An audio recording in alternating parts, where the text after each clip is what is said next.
공무원연금, 국민연금 받으시잖아요. 얘가 어디까지나 연금 소득이거든요. 네. 그러니까 연금만 받으셔도 연말 정산을 하셔야 돼요. 저는 은퇴를 앞두신 분들이 어차피 필연적으로 이제 부동산 같은 것보다도 좀 금융으로 인한 소득을 내가 어느 정도 발생할 수 있도록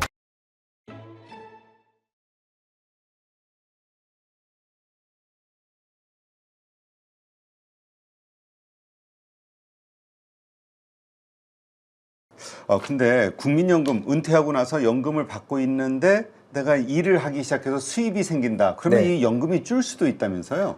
맞습니다. 그게 감액제도라고 부르는데요. 네. 무조건 주는 건 아니고 이제 일정 기준을 넘어가면 그 초과한 비율에 한해서 줄게 되는데 요게 이제 예전에는 사실은 재취업을 거의 안 해서 원래 취지는 그런 것 같아요. 이제 은퇴 이후에 소득 활동이 없을 때를 대비해서 공적연금을 준비했는데 뭔가 재취업을 해서 근로하고 사업소득만 해당됩니다. 근데 네. 나머지 소득은 해당이 안 되고요. 그러면 연금의 일부를 조금 주겠다라는 게 법의 취지인데 사실 이게 지금처럼 고령화가 되고 재취업을 오히려 나라에서 어떻게 보면 좀 권장해야 되는 시기에는 안 맞는 제도일 수 있거든요. 그렇죠. 그래서 저를 포함해서 많은 분들이 좀 이의를 제기했는데 다행히 최근에 보건복지부에서 개선안이 마련돼서 아마 이대로 법이 통과되면 내년부터는 감액제도가 없어지는 건 아니고요. 기준이 508만 9,062원.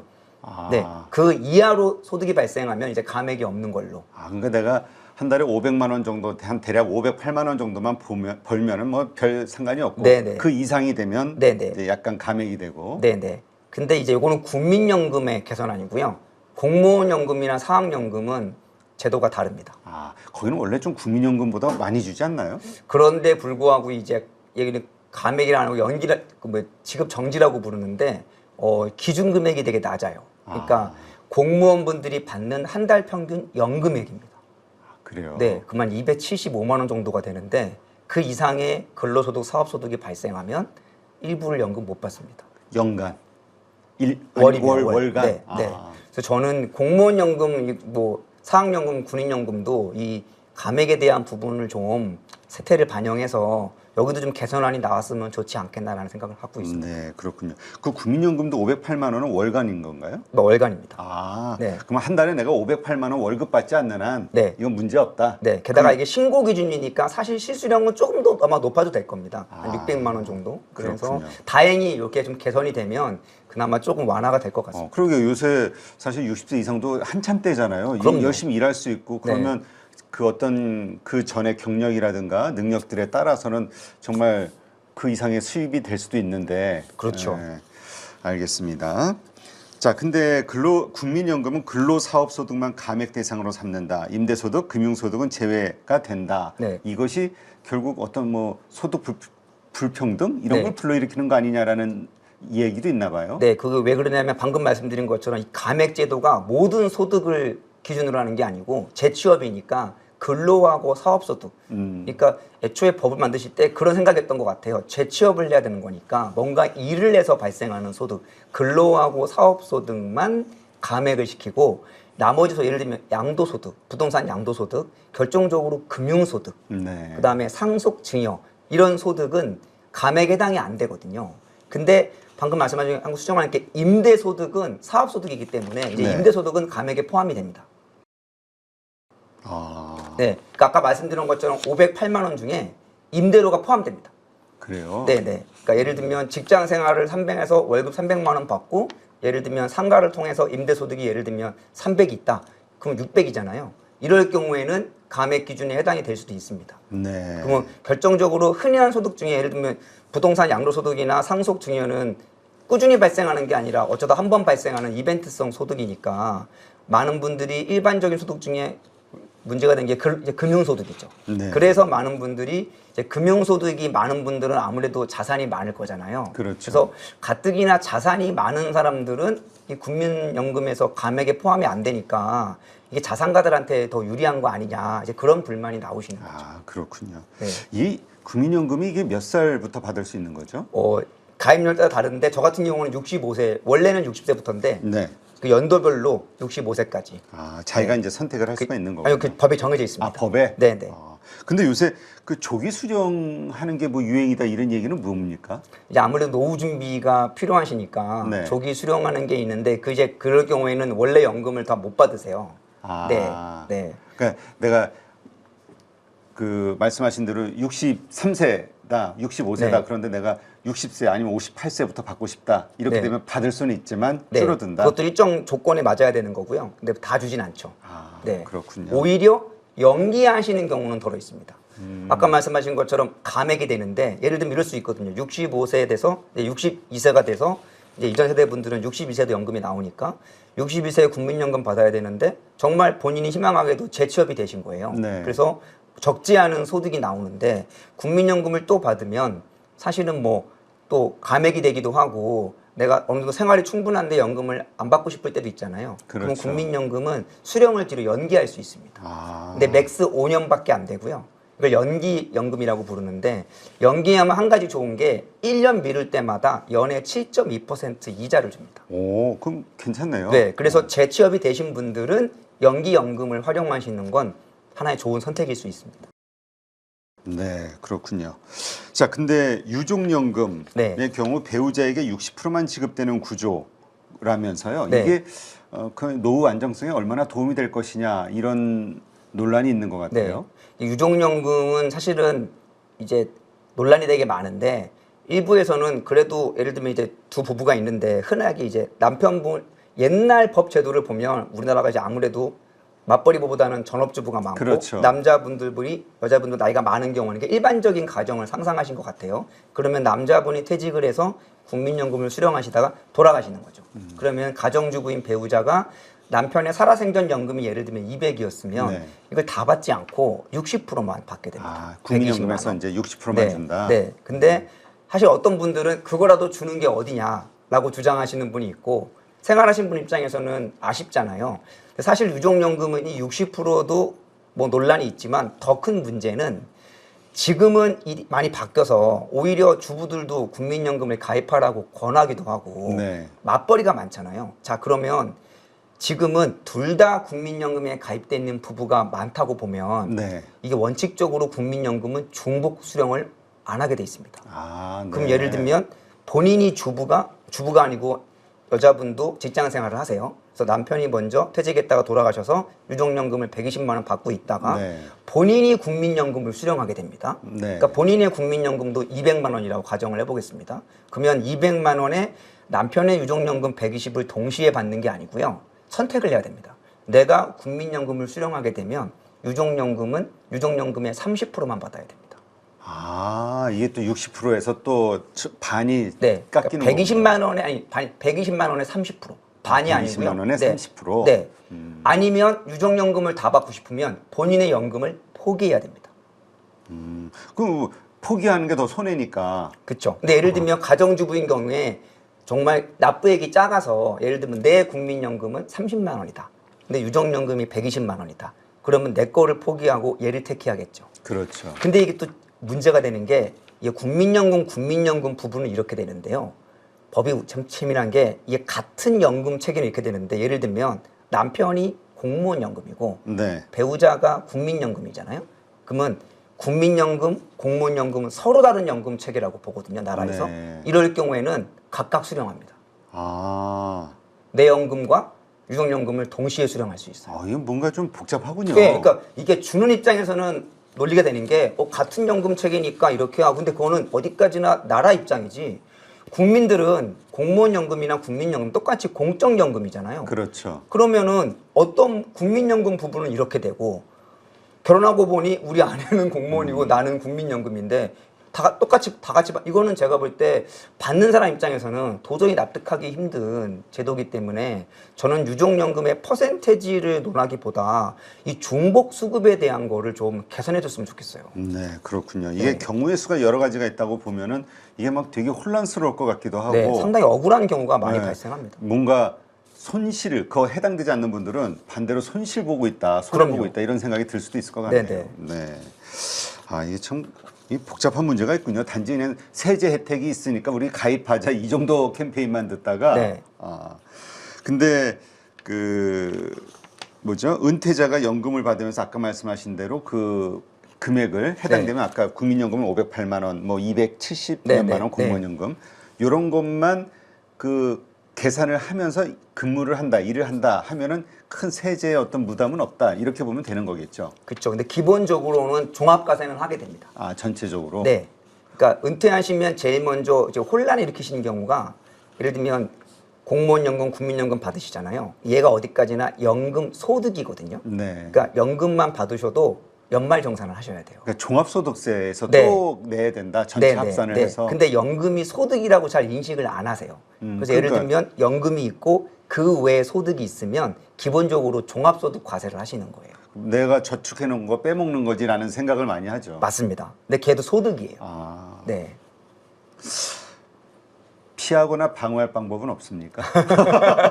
이거 탈세로 가는 뭐 건가? 어떻게 보면 한 가지 법에 어떻게 보면 제도를 활용하는 측면이라면 네. 저는 이게 국가적으로도 맞다고 보는데 다행히 국민연금이나 공무원연금이나 모두 감액에 해당되지 않는 소득이 금융으로 발생하는 소득은 물론 금융소득세 세금은 내죠. 네. 근데 예를 들면 배당을 통한 소득이라든지 주식 투자를 통한 소득은 그게 국민연금 감액이 되지는 않거든요. 아, 그래요? 네. 그래서 저는 특히나 그래서 어차피 부족한 노후 자금을 금융으로 많이 준비를 하셔야 되는데 마침 금융으로 발생한 소득은 국민연금 감액에도 해당이 안 되니까 저는 은퇴를 앞두신 분들이 어차피 필연적으로 이제 부동산 같은 것보다도 좀 금융으로 인한 소득을 내가 어느 정도 발생할 수 있도록 다만 그거는 사전에 좀 충분한 훈련과 경험이 필요하니까 퇴직 전에 소액이라도 좀 내가 금융을 통해서 다달이 꾸준한 그래서 요즘 배당 투자나 그런 걸 많이 하시는 이유도 그것 때문인데요. 네. 그렇게 좀 더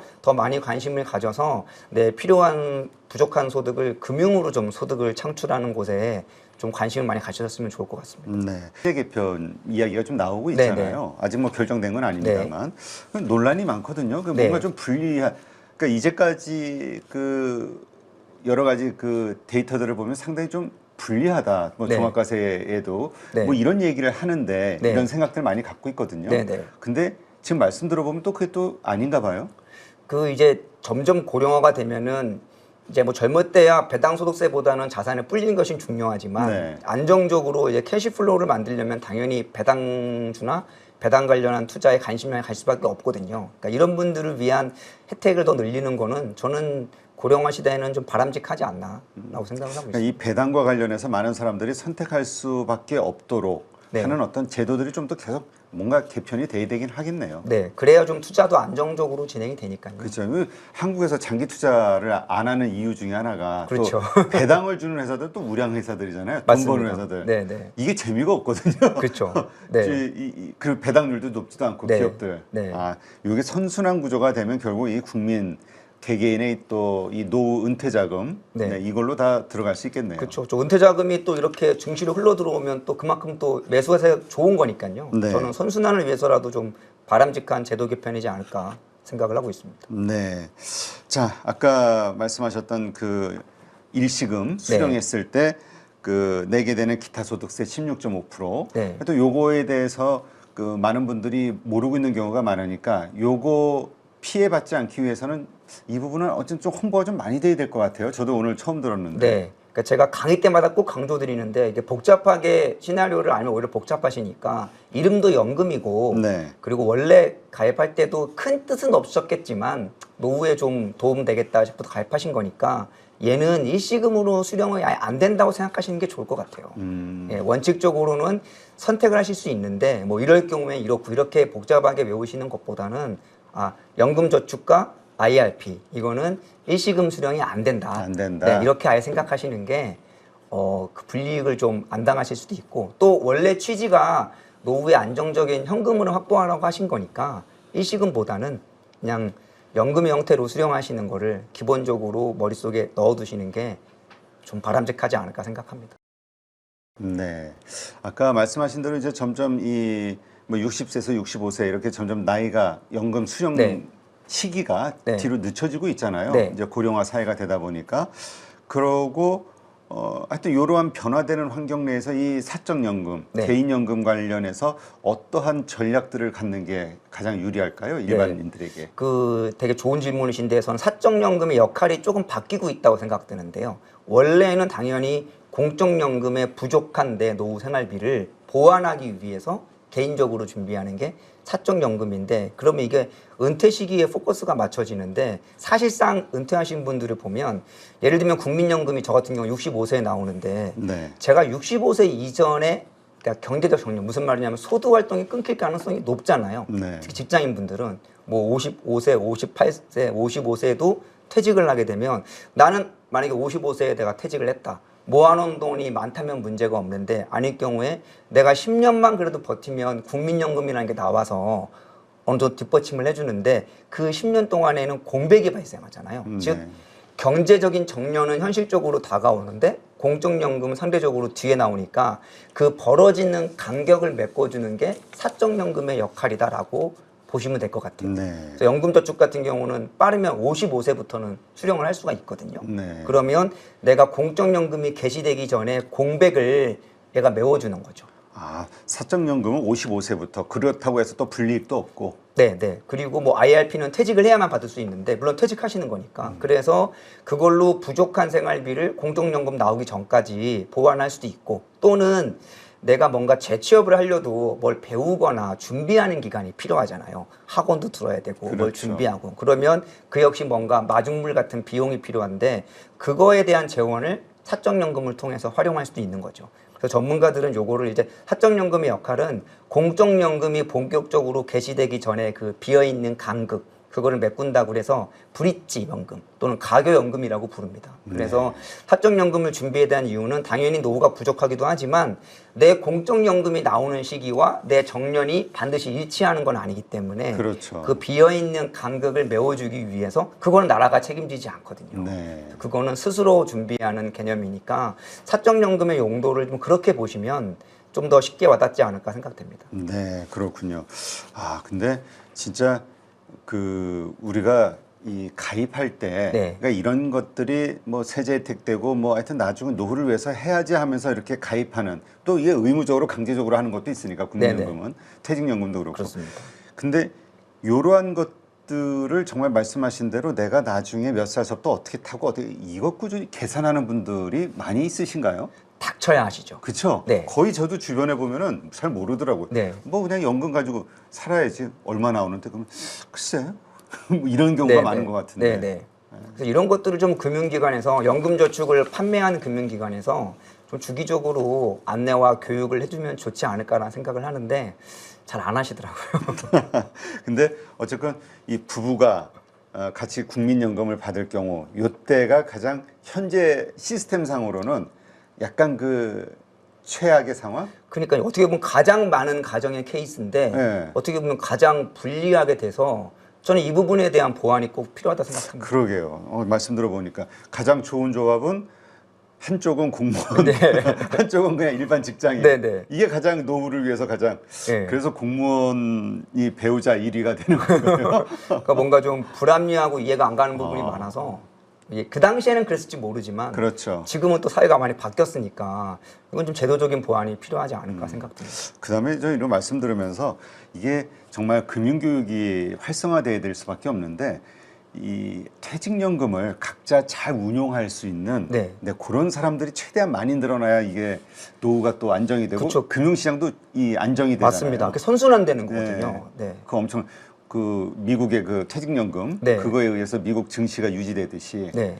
장기 투자도 유지가 될 그렇죠. 수 있고. 네. 네, 알겠습니다. 오늘 연금, 또 오늘 이렇게 해서 정말 그 받을 수 있는 시기, 그 시점으로 돌아가서 이 관점을 바꿔보니까 여러 가지로 또 이 폭이 넓어지네요. 네. 네. 자, 오늘 방송 보신 분들도 아마 많이 도움이 되셨을 거라 생각이 되는데요. 이제까지 엠코 글로벌 신승식 교육본부장님 함께했고요. 좋은 인사이트 고맙습니다. 감사합니다.